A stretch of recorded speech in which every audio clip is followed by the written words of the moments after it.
What's up, everybody? How you doing today? It is the first full day with Mike Macdonald as the Seahawks head coach, and there's obviously a lot to talk about, and we've already done a pretty good amount of it. I think we've already broken down some of the key elements over these next few days, the coordinator stuff, the impending decisions this team has to make. There's a lot going on here, but I want to take this video to briefly go over some of the specific players that Macdonald might want to bring in here now that he's in Seattle.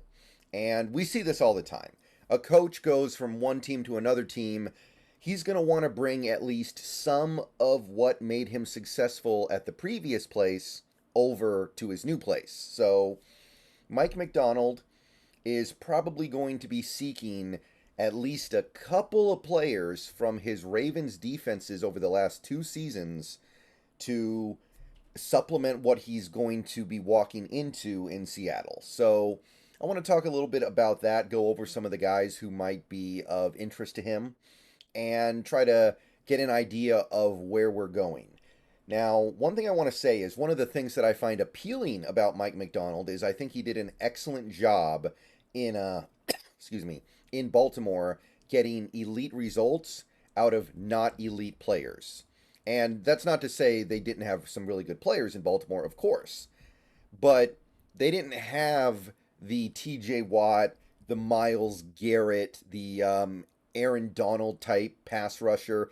They didn't have any of those super duper blue chippers getting to the quarterback. In fact, their primary pass rushers this year were Jadeveon Clowney, who is a guy who's been floating around the league for several years now, and Justin Matabuke, who was not a huge name until this year, and that Ravens team was one of the league leaders in sacks. So he's shown an ability to produce without having the greatest talent.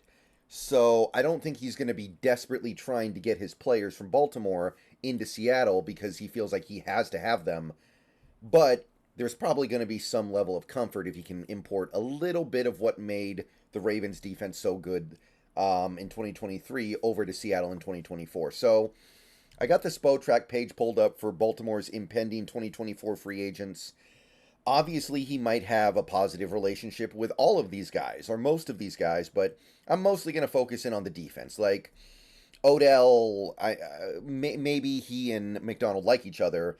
I don't really think that would mean he would want to bring in a guy like Odell Beckham. That doesn't really make a lot of sense. So let's look at some of these defensive guys. First guy is Rock Ya-Sin. We're sorted by average annual value for 2023. Actually, the highest paid AAV player on the defense that they're losing, amusingly enough, is Rock Ya-Sin. And he's not exactly a high-profile player, a cornerback about to turn 28. I remember him in the draft several years ago.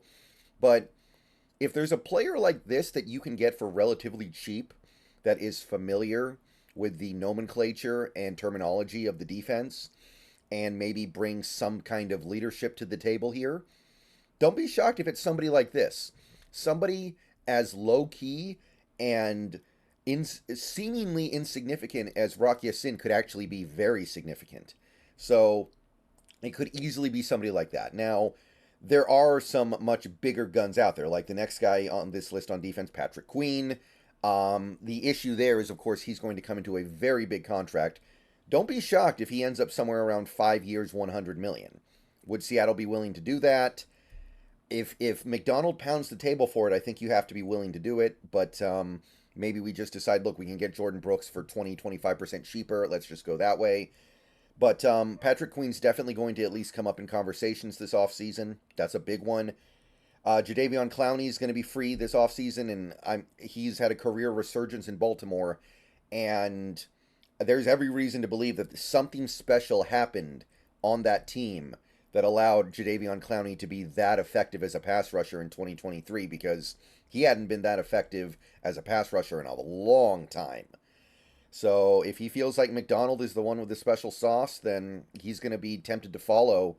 He made $2.5 million in 2023. Now, obviously, after the season he's going to be looking for more, but it's not going to be huge money. He's about to turn 31.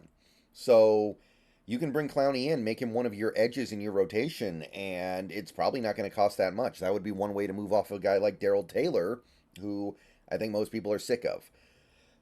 Another big name would be Geno Stone, their strong safety that had all those interceptions this year. Geno Stone could be becoming a free agent, about to turn 25, so still young. I'm not a huge fan of the Geno Stone thing because I'm trying to get away from spending big money on safeties. And Geno Stone could be a one-year wonder, so I'm not enamored with the idea of bringing in Geno Stone as a free agent, but he's going to be, I'm sure, considered. Ronald Darby, getting a little bit older, just turned 30, but he's going to be cheap, and this is another one of those guys. You never know what kind of effect he might have had in that Ravens locker room. You never know what kind of rapport he may have developed with Macdonald, and maybe you bring him in on a cheap vet min plus deal, and he provides value beyond that. So I think that's certainly a possibility and somebody we're going to at least look at.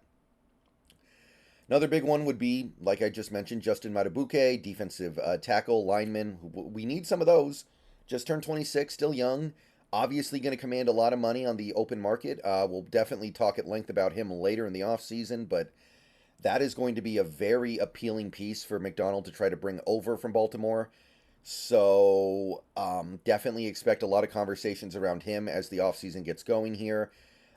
He's probably the last really big one to talk about in this group. You got guys like Daryl Worley. He's been around a while. Brent Urban's been around a long time. They were probably just, they're just the veterans that linger around on pretty much every roster out there. But if Macdonald wants to bring them over, it's going to be pretty easy to do so. You've got some low-level linebackers down here. Delshon Phillips, Malik Harrison. Young guys, just very cheap. Shouldn't cost any real money to bring in. Not much to say about them yet, but again, I think we have to be open to the possibility that there is some value there that Macdonald sees that we don't necessarily see yet. Arthur Mollett, backup cornerback. Trayvon Mullen, I remember him from the draft, I believe. 26 years old, another cornerback. And you've also got a restricted free agent down here, Ardarius Washington. Probably not going to be able to bring him in because he's going to be so cheap for Baltimore to retain as restricted. But there's a lot of good stuff here on this free agency list for defensive players. Like Patrick Queen is one of the best linebackers in the league. Jadeveon Clowney had this monster bounce back season. Geno Stone was great this year. Matabuke was awesome this year. So I expect there to be some movement here for sure.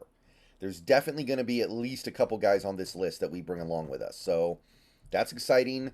And look, if that's what he wants, then we should do everything in our power to get it. I know it's not going to be easy. Some of these guys are going to be expensive, but that's what it takes sometimes to allow your head coach, your brand new head coach, to have success at the NFL level. You need to give him all the tools that he needs. There's one other thing I want to look at real quick here, and this has to do with the previous stop by Mike Macdonald, the 2021 Michigan Wolverines. He was the defensive coordinator for this team for a year under Jim Harbaugh and did really well. They had an elite defense, a top 10 defense that year. The Wolverines went 12-1 before losing to Georgia in the Orange Bowl, so they made the playoff. And he was a big reason why, because they were very successful on defense. They were a big improvement over the previous year. Now, the previous year was the COVID year, but still notable. And I wanted to look at this team because this was only a couple years ago, and there are some players on this team that are going to be in this upcoming 2024 NFL draft. So, yeah.